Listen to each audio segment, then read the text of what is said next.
Mesdames, Messieurs, bienvenue dans cette édition essentiellement économique. Marché de biens et services à fin mars 2026, on en parle dans ce magazine avec Ada Sagras. Kinshasa met en place un dispositif d'accueil temporaire de migrants en partenariat avec les États-Unis. Cette thématique sera également abordée au cours de ce magazine. Mais bien avant cela, je vous invite à suivre les nouvelles en bref. Le gouvernement de la République de Corée et de la République démocratique du Congo, en partenariat avec UNICEF, ont lancé un ambitieux projet multisectoriel destiné à renforcer la résilience de populations les plus vulnérables dans la province de l'Uturi. Dotée d'un financement de 5 millions de dollars américains, cette initiative baptisée « Résilience pour les enfants » vise à répondre aux besoins urgents de milliers d'enfants et de familles durement affectées par le conflit persistant dans cette région de l'Est du pays.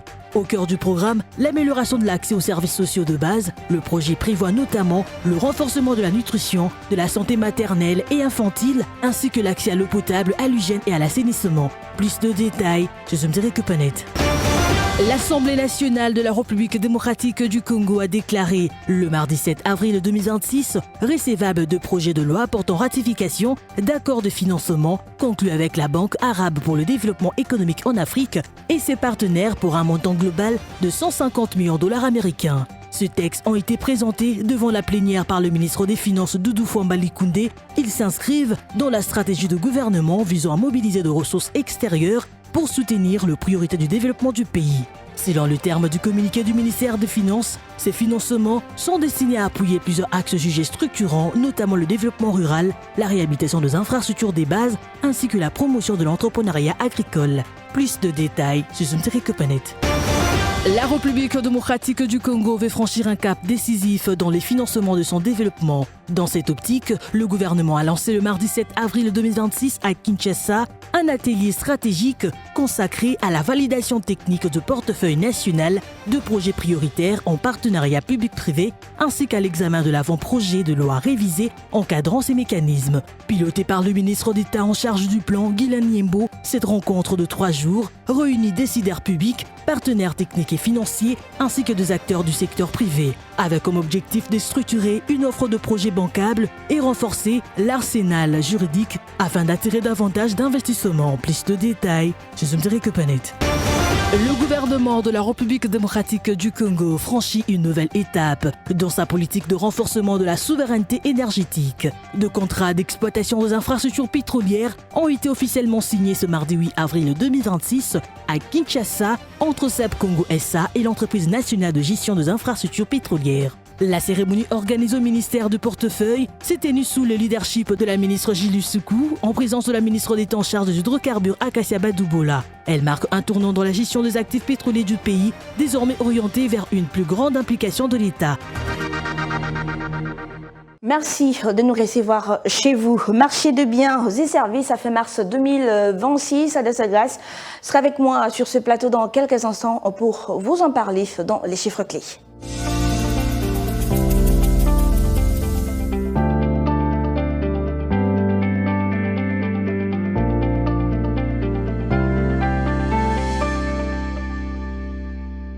Très heureuse de vous recevoir sur ce plateau de Sagras. Merci Solange. Alors, taux d'échange en République démocratique du Congo, que pouvons-nous retenir? À l'officiel, un dollar s'échange à 2294,39 francs congolais.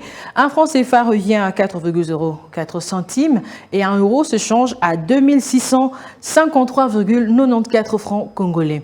Alors, pour le compte de marché parallèle, aujourd'hui, nous avons ciblé Selembao et dans ce coin de la ville-province de Kinshasa, nous avons constaté que 1 dollar revient à 2250 francs congolais. Un franc CFA se change à 4,05 centimes et un euro revient à 2700 francs congolais. Dites-nous à combien s'est établi les taux de l'inflation à la 4e semaine du mois de mars 2026. Voilà, au cours de la 4e semaine du mois de mars de l'année 2026, le taux de l'inflation s'est situé à 0,20% contre 0,19% la semaine précédente.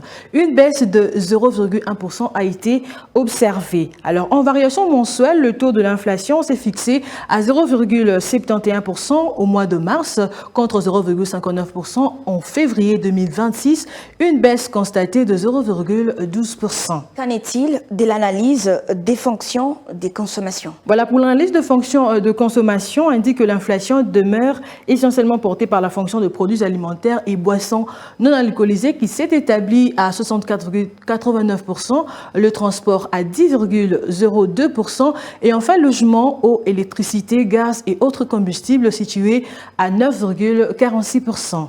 La contribution de fonction de consommation à l'inflation hebdomadaire, pour la première catégorie, nous avons le produit alimentaire boisson non alcoolisé, pondération 70,02 à la première semaine du mois de mars 2026 et c'est situé à 63,1% pour connaître une hausse à la deuxième semaine du mois de mars 2026 de 67,3% et subir une baisse à la fin du mois de mars 2026 de 64,9%. Deuxièmement, nous allons prendre le eau, électricité, gaz et autres combustibles, pondération 3,8 qui s'est situé à 13,9% à la première semaine du mois de mars 2026 pour subir une baisse de 9,5% à la quatrième semaine du mois de mars courant. Alors prenons le transport par exemple qui est de pondération 4,42 à la première semaine du mois de mars 2026 situé à 9,1% pour connaître une baisse de 7,9% à la deuxième semaine et de 10% à la quatrième semaine du mois de mars 2026. Le restaurant et hôtel pondération 1,49 situé à 5,2% la première semaine du mois de mars 2026 qui va subir une hausse à la troisième semaine du mois de mars de 6,2% pour connaître une baisse de 4,6% à la quatrième semaine du mois de mars 2026. Et enfin, les autres fonctions de consommation, pondération 20,27% qui s'est situé à la première semaine du mois de mars 2026 de 8,7% et subit une hausse significative de 11% à la dernière semaine du mois de mars de l'année 2026. Enfin, que retenir de l'évolution hebdomadaire du taux d'inflation 2025-2026? L'évolution de taux de l'inflation 2025-2026 se présente de la manière suivante. De mars jusqu'au mois de juillet 2026, il n'y a pas eu d'évolution. Nous avons juste constaté qu'en juillet 2026, l'évolution hebdomadaire des taux d'inflation s'est située à 0,16% pour se situer à moins 0,10% au mois d'août et moins 1,16% pour le mois de septembre 2025. Et pour le mois d'octobre, nous avons remarqué moins 1,88%, novembre moins 1,37% et 0,10% pour le mois de décembre de l'année 2025. Et nous avons remarqué bel et bien qu'au mois de mars 2026, pour la première semaine, les taux de l'inflation s'est établi à 0,19% pour se situer à 0,20% à la dernière semaine du mois de mars 2026. Alors, en cumul et en glissement annuel, le taux de l'inflation est ressorti à 2,33 et 2,24% en net recul par rapport au niveau de 2,35 et 10,12% observés à la même période de 2025. Merci à vous, Adassa Grace. Merci. Kinshasa met en place un dispositif d'accueil temporaire de migrants en partenariat avec les États-Unis d'Amérique. Judith Piombo vous en parle dans les dossiers et c'est tout de suite.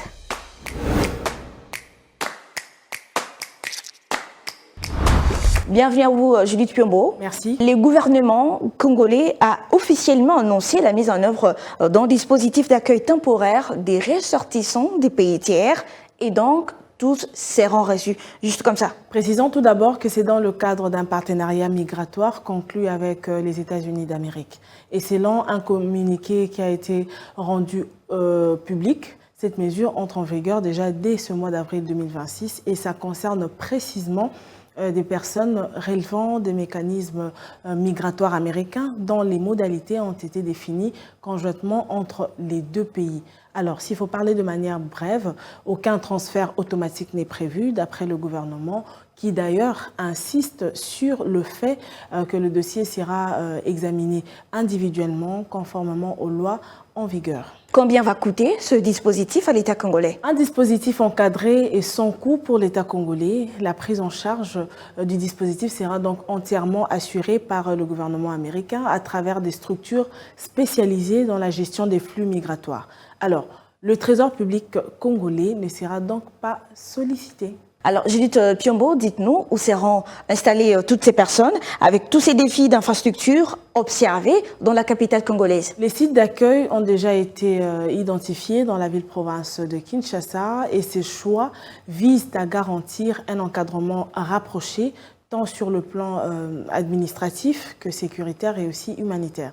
Alors voilà, le gouvernement affirme donc avoir déjà pris toutes les dispositions nécessaires en matière d'infrastructure et de suivi afin d'assurer une gestion rigoureuse et aussi maîtrisée de cette opération. Mais il faudra quand même faire attention puisqu'on devra, avant de finir, se pencher sur les propos de l'exécutif congolais qui, lui, d'ailleurs, insiste sur le respect strict de la souveraineté nationale. Et donc, l'État conserve la pleine maîtrise des décisions relatives à l'admission, au séjour ou encore à l'éloignement des personnes concernées. Et les autorités rappellent également que ce dispositif s'inscrit dans le respect des engagements internationaux de la République démocratique du Congo en matière de protection des droits de migrants, tout en tenant compte des impératifs de sécurité intérieure. Petite parenthèse, avant de finir avec vous, Judith Piombo, que pensez-vous de cette opinion autour d'une externalisation de la politique migratoire américaine? Le gouvernement de la RDC rejette toute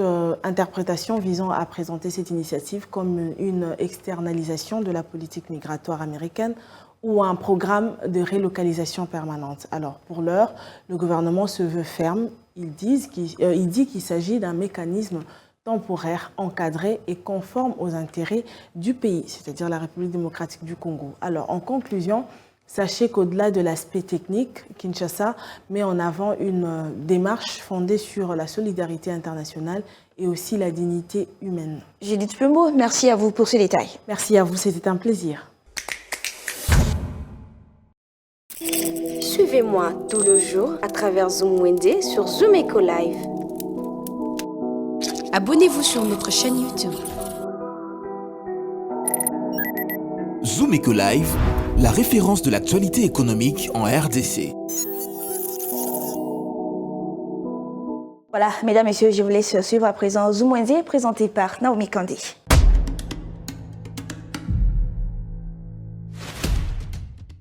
République démocratique du Congo cultive une riche variété d'herbes aromatiques, incluant les oignons qui se vendent actuellement à 500 francs par oignon.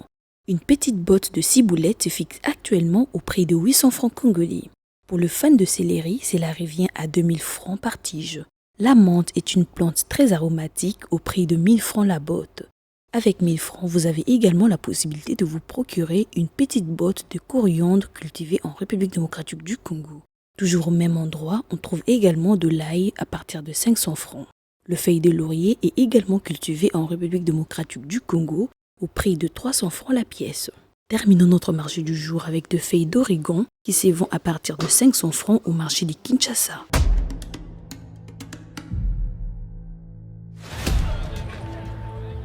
C'est art de se tirer d'affaire, de faire face à la crise, de bricoler, de trouver des solutions avec ce qu'on a sous la main.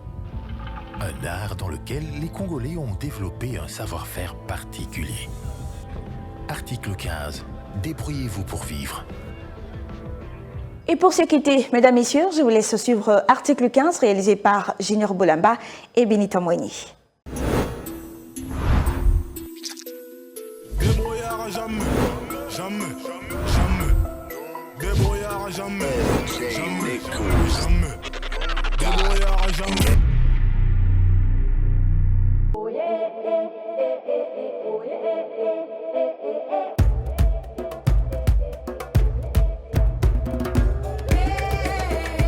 Awa tozali na Congo central na Kimpesi na quartier 4 humain na entrée ya hôpital ya humain nde tozali wana bandeli musala na nga na lukala na sali plus de 8 ou 10 ans kuna na lukala bayebi papa Thomas bayebi ebe na lukala naza coordonné professionnel parce que eza profession na ngai en même temps naza garnisseur siège automobile.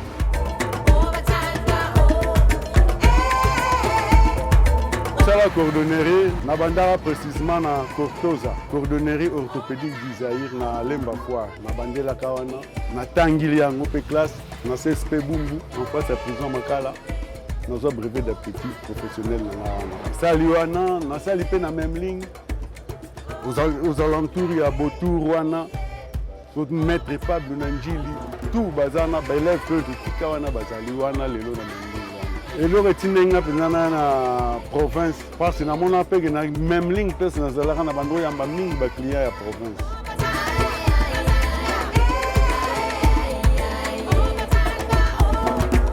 Puis na nga nyonso presque na élection na coordonnerie nasali mécanique mais na se retrouva te ti nafandisa coordonnerie en tout cas naomona ke nazotangisa bana je suis père de 10 enfants 7 batangi basilisi mpe bazali pembeni na ngai awa te baza déjà bamboka mosusu 4 bazali awa nazo vivre na bango quand même nazwi mwa mabele na kisasa na epai na ngai yango wana nde kaka avantage oyo nazwi na mosala ya ngai na ndenge nasala.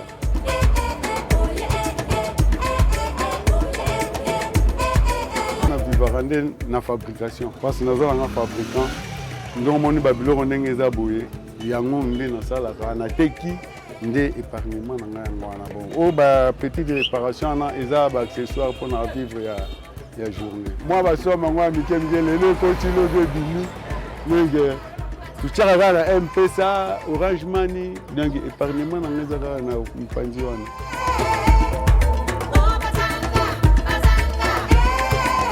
Conseil ezalaka ke tosala mosala misala ezangi nango te misala ezali esprit na yo nde kaka oluka kaka ocréer ndenge bakonzi ya mboka bazobaki tocréer baemploi ata na Congo ata wapi l'essentiel ke oza na mosala moko oza kosala olie kotambola pamba me mosala na ngai oyo banda na bandi yango nasala mosala mosusu.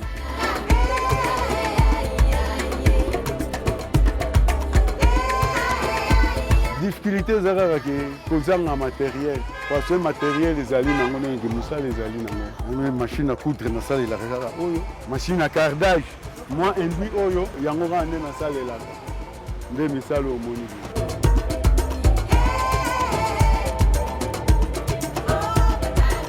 Mpona gouvernement congolais tozayebi yango bien ke même baministre baleka ya culture et art baproposition mpe esalama na bandeko baza mpe kaka kuna na Kinshasa mais suite favorable ezalaka nango te tomoni mpe kolela mpasi malamu tobundabundaka kaka parce na kolelalela nazotambola kende barendez-vous tout ça mais nasuka nango oza kose retrouve na yo na eloko moko te.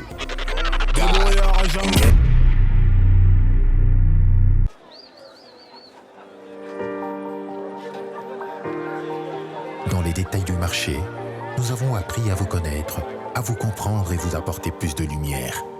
Désormais, avec vous, c'est parti pour un voyage de rêve vers une destination meilleure. Ensemble, découvrons le civisme fiscal et la bonne gouvernance dans la gestion de la Res Publica grâce au décryptage de l'actualité économique du pays avec des chiffres clés. Avec une équipe de professionnels, découvrez le quotidien des Congolais en exclusivité à travers des dossiers et analyses approfondies. Zoom Eco TV, la référence de l'actualité économique en RDC. Cette édition est complètement terminée. Merci à vous de l'avoir suivi. D'ici là, portez-vous bien. Au revoir.